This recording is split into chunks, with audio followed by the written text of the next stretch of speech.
Hello, everybody, and welcome to another episode of the Capital Gains Tax Solutions podcast, also streaming on Expert CRE Secrets podcast, where we believe most high net worth individuals and those who help them, they struggle with clarifying their capital gains tax deferral options. Not having a clear plan is the enemy, and using a proven tax deferral strategy such as the Deferred Sales Trust is an amazing way for you to exit highly appreciated businesses, real estate, eliminate the need for the 1031 exchange, defer millions of tax so you can create and preserve more wealth, or help your clients, friends, and family do the same. For those who don't know me, my name is Brett Swarts. I'm founder of Capital Gains Tax Solutions. And each episode, I'm joined by some of the best real estate, financial, wealth, and leadership minds in the world, where they share their ideas, deal stories, and inspiration. So together we can make complex tax deferral strategies simple and passive income plans achievable. I'm excited about our next guest. She's out of the great state of California. She's a seasoned generational real estate investor and founder and owner of Sugo Capital, an investment company that connects investors to strong passive income opportunities. She is gifted with an eye for detail and loves to uncover the stories and data.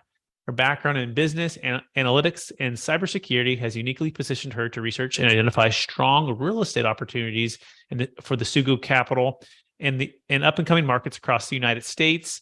And she really finds her purpose and passion in helping others, invest and have some financial freedom and through investment, real estate, and wealth. Please welcome to the show with me, Sarah Sullivan. Sarah, how are you doing today? Very good. Thanks so much for having me here, Brett. I am excited to see who we can help defer taxes, grow that passive income. It is totally my passion. So thank you. Excellent. And for our listeners getting to know for the first time, would you tell us a little bit more about your story and your current focus before we dive into the topic at hand, by the way, is how to build strong passive income. So Sarah, what's a little bit of your story? Yeah, my story. Okay, so I grew up thinking what most of you probably listening are thinking, that the best way to build wealth is to, do well in school, get a great job, go get a master's degree, MBA, whatever, go to the great school, get the great job. And so I followed that path.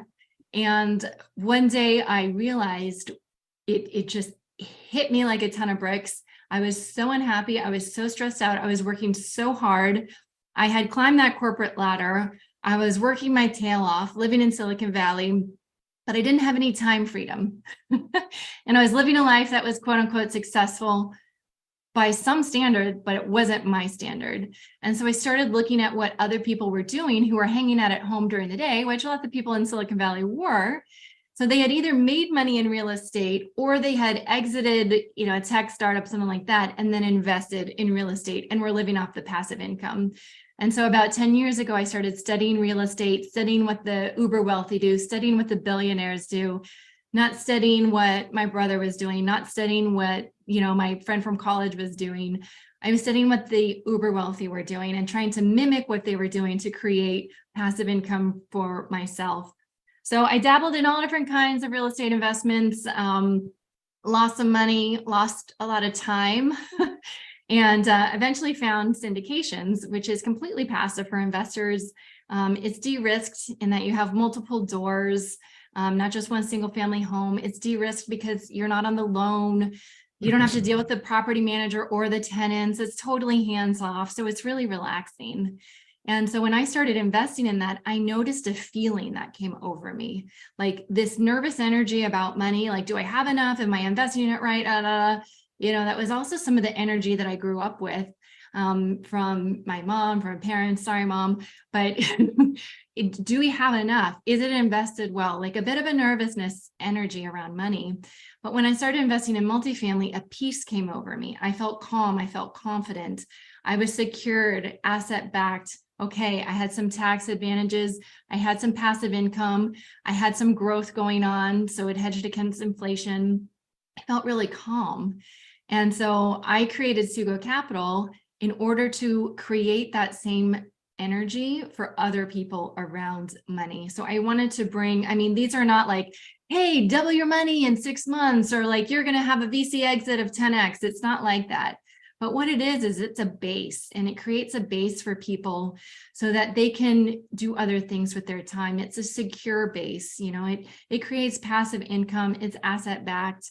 And it grows over time. So especially for people who are looking to exit their dental practice, exit their company that they've been running, and they're used to income, you can't just go into something that produces income. You have to go into something that produces income and grows over time, so you keep up with inflation, so your net worth also grows. And so that's what Sugo Capital does. That's what we're all about, is offering investments that do three things: that provide a tax deferral. There's some sort of write-off for you. Some is in your ordinary income, some is in your passive income.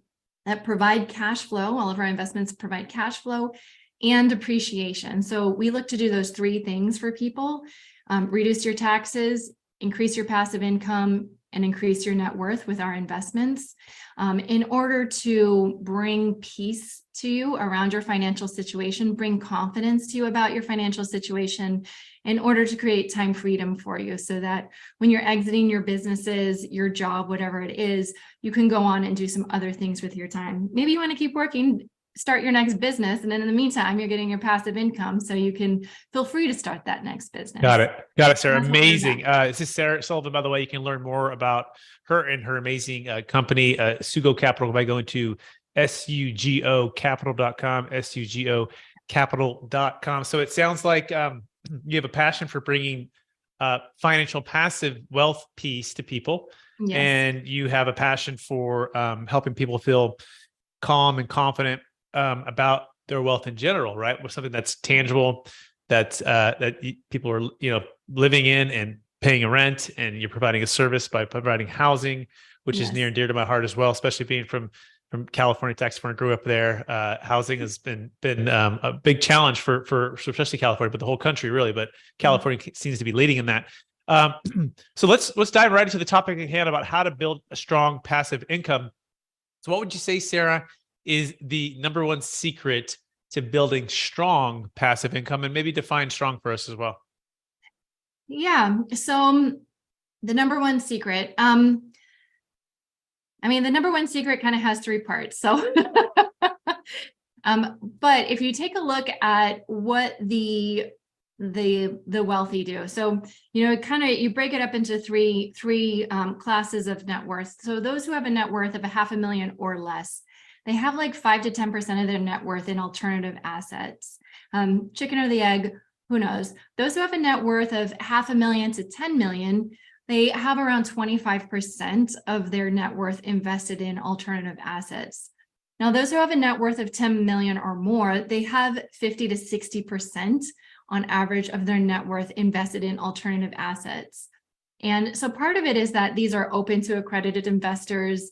Smaller net worths don't have access. But another thing is like opening your mind to see what's possible, and really being a steward of your own money. And so once you get into the higher net worth, you're really going to want to be a good steward of your money and look at what the uber wealthy do and mimic that.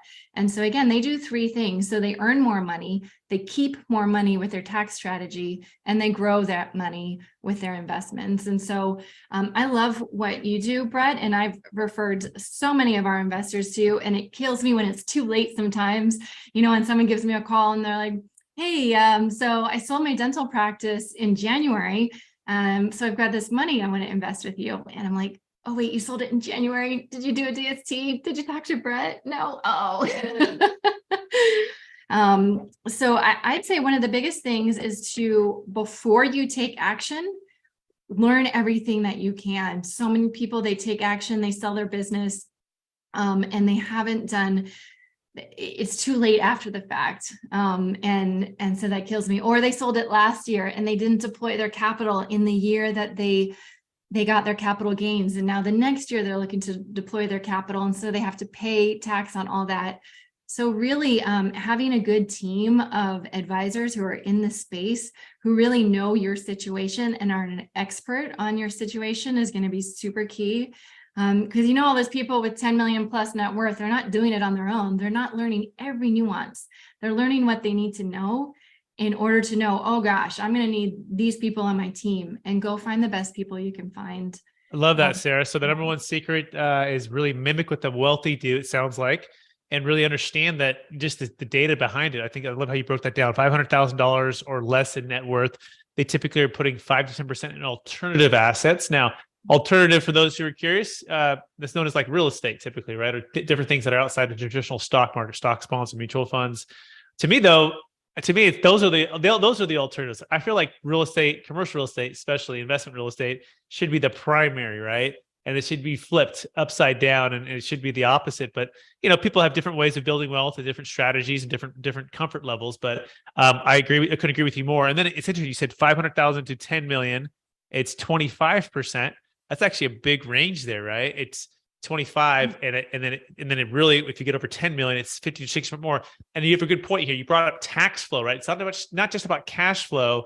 You got to have tax flow and appreciation. And at a certain point, this wealth building machine gets moving, and it's like it has gasoline and it needs oil, and it probably needs a checkup, right? And the gasoline could definitely be cash flow, but the oil is tax flow. Like if you don't have enough tax flow strategy built in, whether that be through cost seg depreciation or buying more assets, like you're saying, in a given year, and make sure to offset the cap gains tax, or having a deferred sales trust on your exit, or using a 1031 exchange, then you can run out of, even though you could have the gas going, your taxes are going to wipe you out, right? So you got to have that.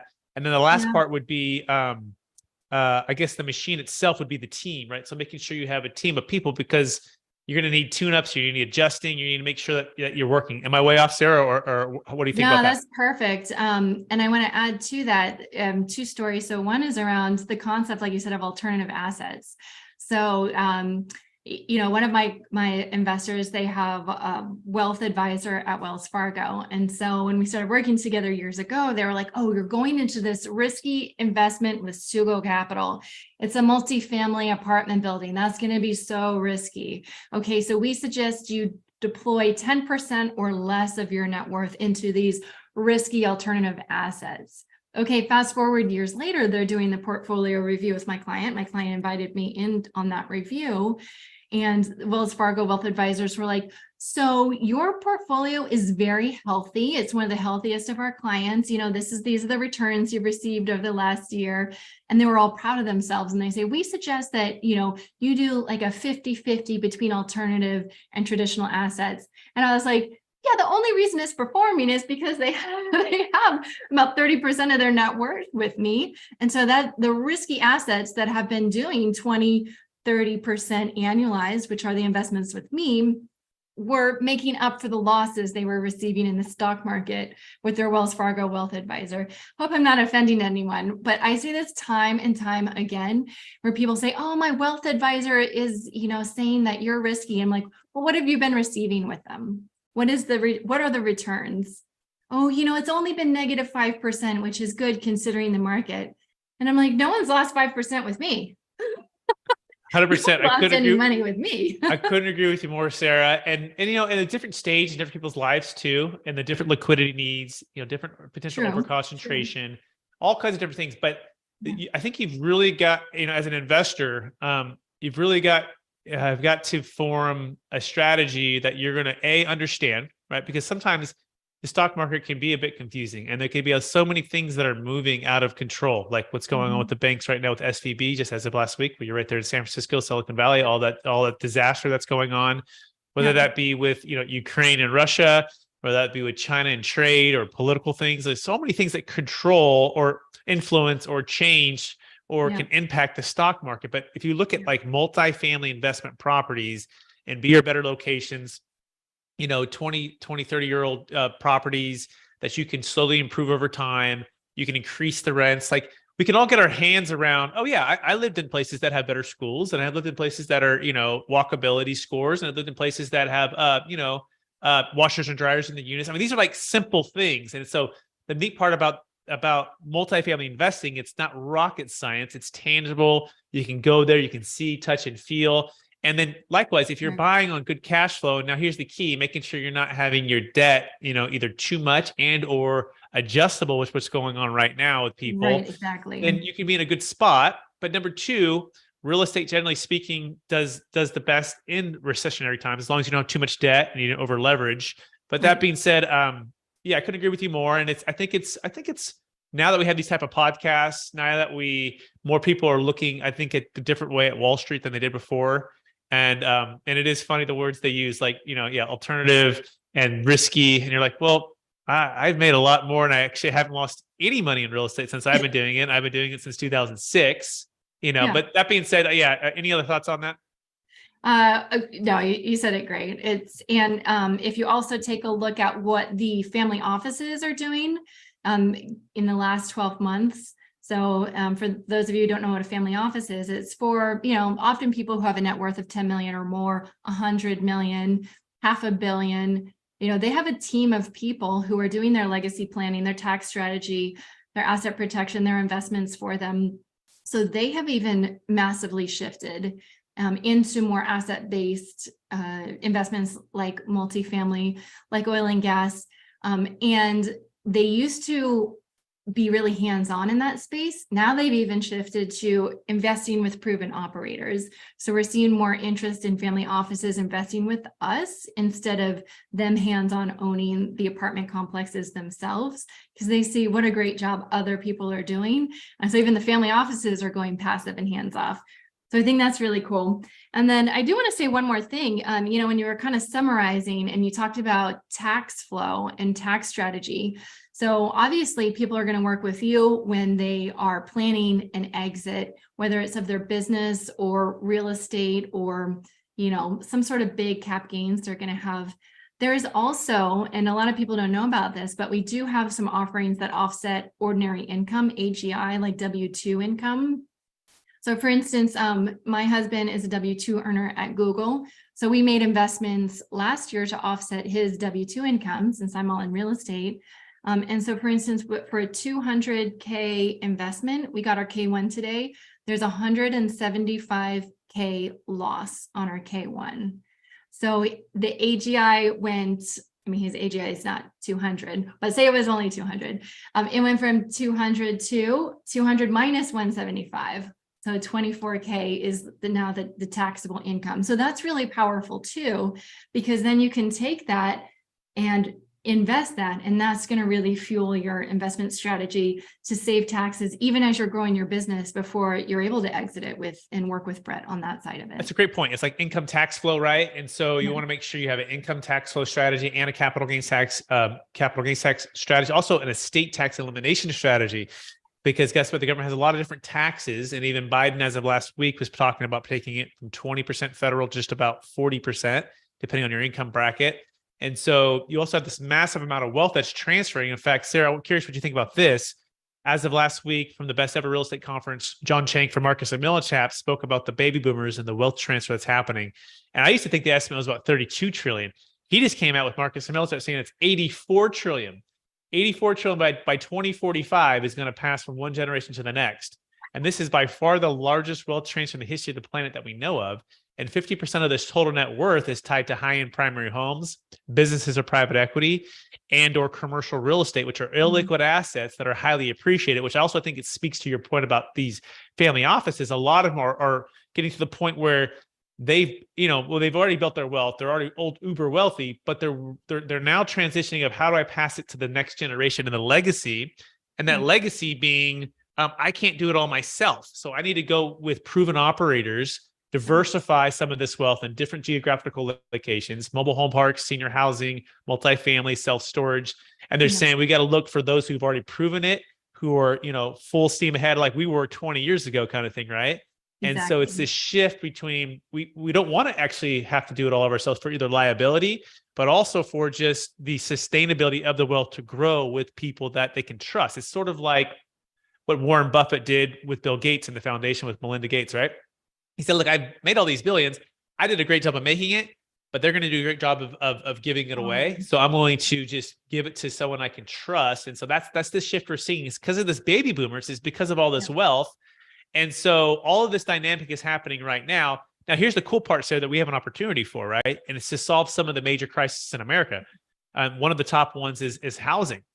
The housing crisis, right? If we can move capital from like cryptocurrency, from business sales, from high-end primary homes, or even smaller investment properties where people feel trapped in, especially in California, New York, Jersey, these states that have high tax states, and they can move them into something like a deferred sales trust, and then they can be redeployed to build from ground up development or in existing housing, right? In other words, this 84 trillion can become the fuel, right? And with the oil of the tax deferral strategy, that can actually take care of a lot of these challenges if people just have the education, have the team to execute.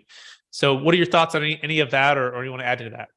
Yeah, I think it's a really interesting situation. And I think that's a really good reason for people to get their asset protection in place and their legacy planning in place. Because of the demographic of who invests with us, we have seen several of our clients and investors pass away. And so I see a variety of what happens next. And those who have, their trust set up, their everything set up and really clean, there's actually nothing for me to do. And there's actually nothing for the beneficiaries to do. It's all already set up. They let me know and I let them know there's nothing to do. And then there's those that did not set that up. And it's like an investment just in their personal name. And then what happens? And that's when it gets messy and that's when it gets difficult. And we have to have, attorneys come in and things aren't liquid. And it's more difficult for people who don't need to be dealing with that while they're grieving. And so I think it's so important knowing this, that, you do work with people to do estate planning and asset protection and setting up trusts and beneficiaries long before you think you might need it.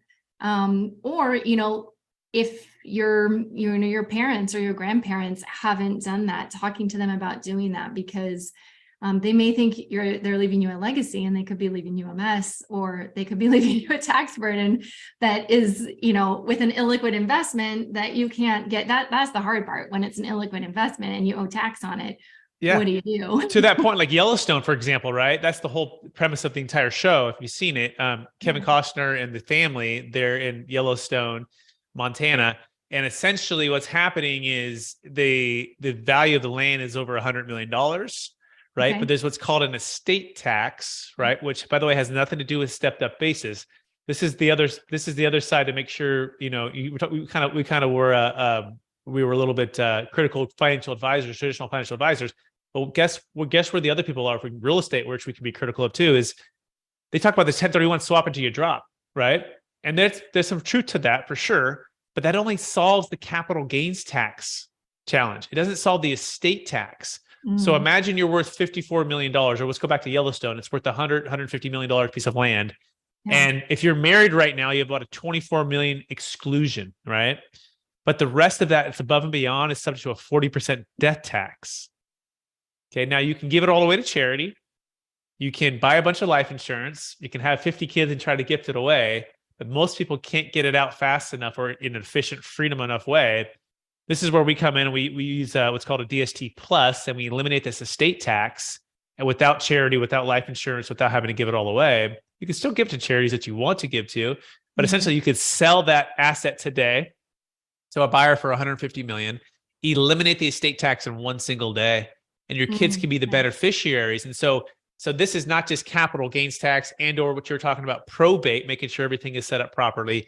It's actually the estate tax, which is 40% above and beyond anything that's, has nothing to do with stepped up basis. So I want to remind people that you can go to capitalgainstaxers.com to get your estate tax solution plan going today, capitalgainstaxers.com, as well as your capital gains tax plan. Any thoughts on that, Sarah? Well, I also like the DST because, people who are like, hey, Sarah, I'm selling my portfolio. I've been actively managing single family home, like 30 single family homes and, 18 condos, and we're slowly going to 1031 exchange them. What do you have available for me? And I'm like, oh, that sounds like a headache to do those one by one, or even if there's a couple at a time. But say you sell 10 and you roll it into one, one investment with one 1031 exchange, you're not able to diversify and you're time crunched. And so you might not be able, and we see this all the time, people don't find exactly what they want. They 1031 exchange into something that doesn't replace their passive income, or it doesn't meet some of their criteria, but they need to do it because they need to do their 1031 exchange. And then it's like a month later, we have an investment and I'm like, oh, hey, George, now we have something for your exchange. And he's like, I already did it. It's too late. Had I been able to wait another couple months, I would have gone into yours, Sarah. And so I love that the DST, the structure that you help people with, it takes away that time pressure. So it does two things. You can diversify into whatever you want. It doesn't limit you to real estate, right? You can diversify, you can get out of real estate and then diversify. And then also you get to take your time and choose what's right for you instead of rushing into whatever's available during those 45 days that you have.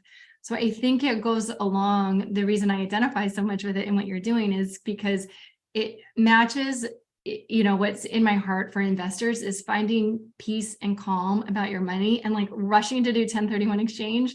Nobody's calm and peaceful.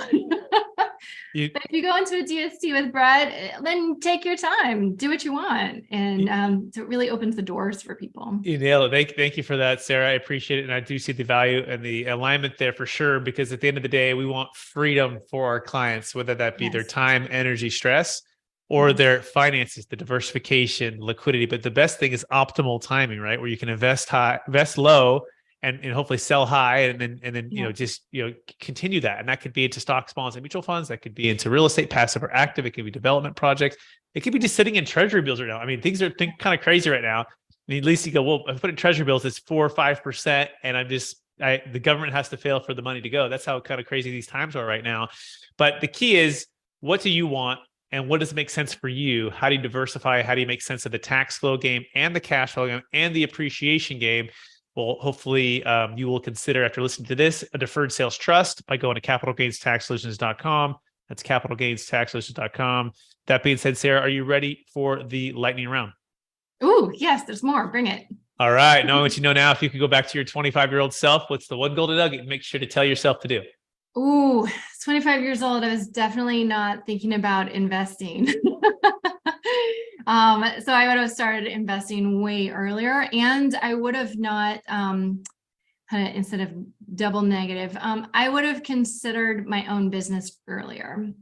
I was not open to the idea that there was could be something better than a W-2 job. And I thought that owning my own business would be way more stressful, and I just couldn't do it. And in fact, it's less stressful, and I make like 10 times as much money. So maybe I couldn't have done what I'm doing at 25, but at least have been prepping and open to that could be a door in the future.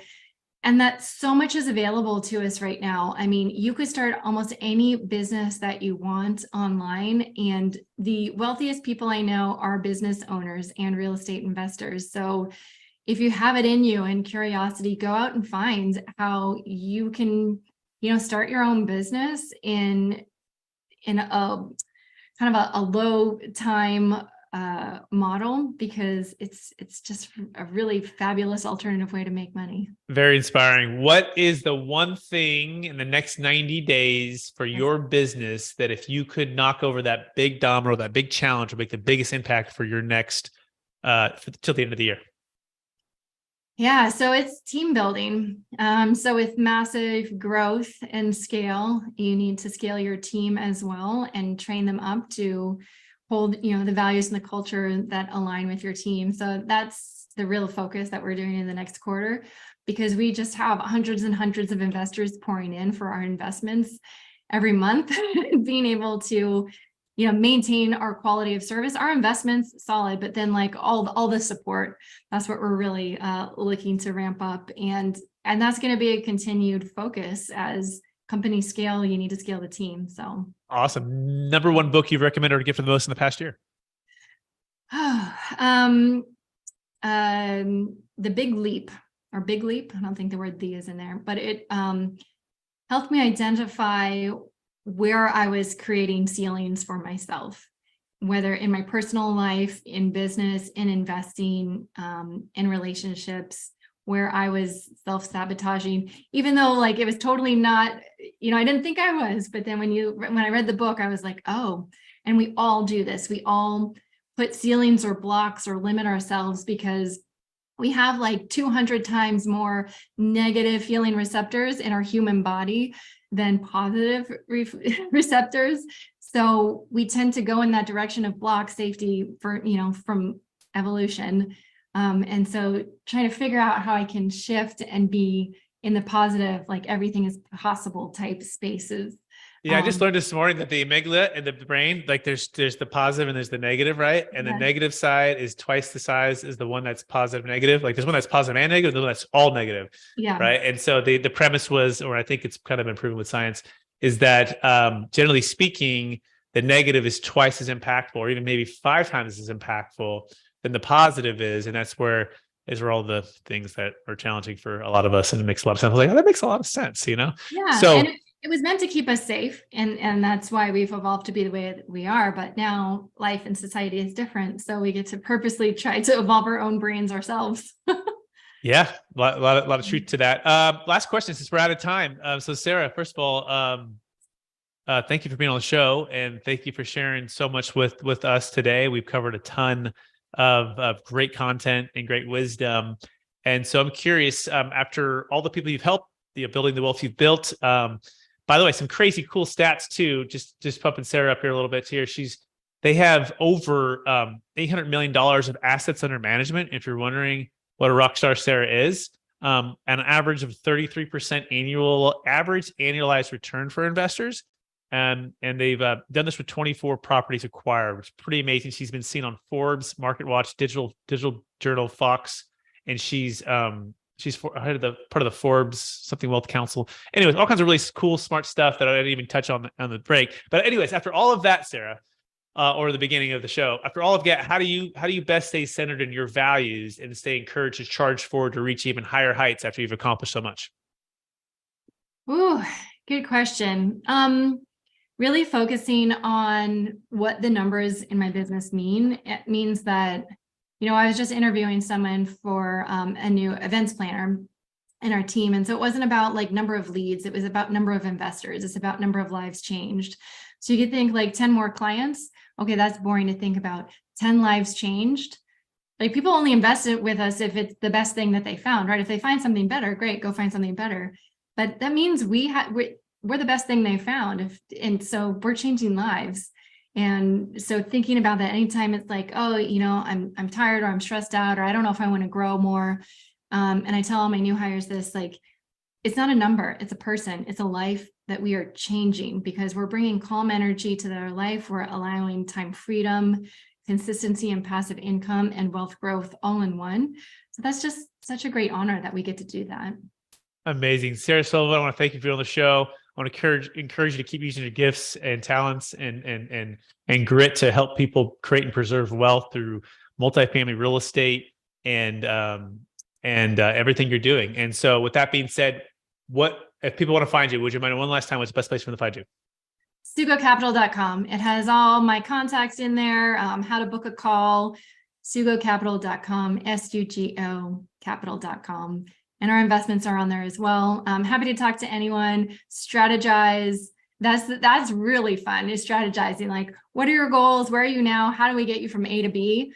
That is super fun. And I've worked with thousands of investors at this point on these, developing a strategy for their investments, and have a huge network of people like Brett who can help you out. So, usually once you find one good person, you get their network of good people. So I love to help out anyone who wants to strategize on how to get from A to B and get that passive income and financial freedom. Awesome. Thanks, Sarah. And I also want to thank our listeners for listening to that episode of the Capital Gains Tax Solutions podcast, also stream on Expert CRE Secrets podcast, where we believe most high net worth people and people who even just trying to grow wealth, right? They struggle with clarifying what options are available for either exiting their businesses, crypto, real estate, primary homes, and or options that are available to be able to, build passive wealth if they're still in W-2 and they want to get some more income coming in and not have to work for it with spending your time for it. You can have someone else like Sarah and her team do the hands-on work for it. If we can help you at all, by the way, if you're exiting, you can go to capitalgainstaxsolutions.com. We do have the new book. This is it. This is the final edited version here. And it's launching on Kindle, I think Kindle Fire next week-ish, okay? And then the hard copies are coming out. Like, this is finally happening after like a year. It's called Building a Capital Gains Tax Exit Plan. And we have the Kevin Harrington from Shark Tank in the book and some of the other really smart people. I have a couple chapters too. I encourage you to please pick up the book, show some love, as well as go to capitalgainstaxsolutions.com if you want to get started in your exit plan today. I appreciate it, everybody.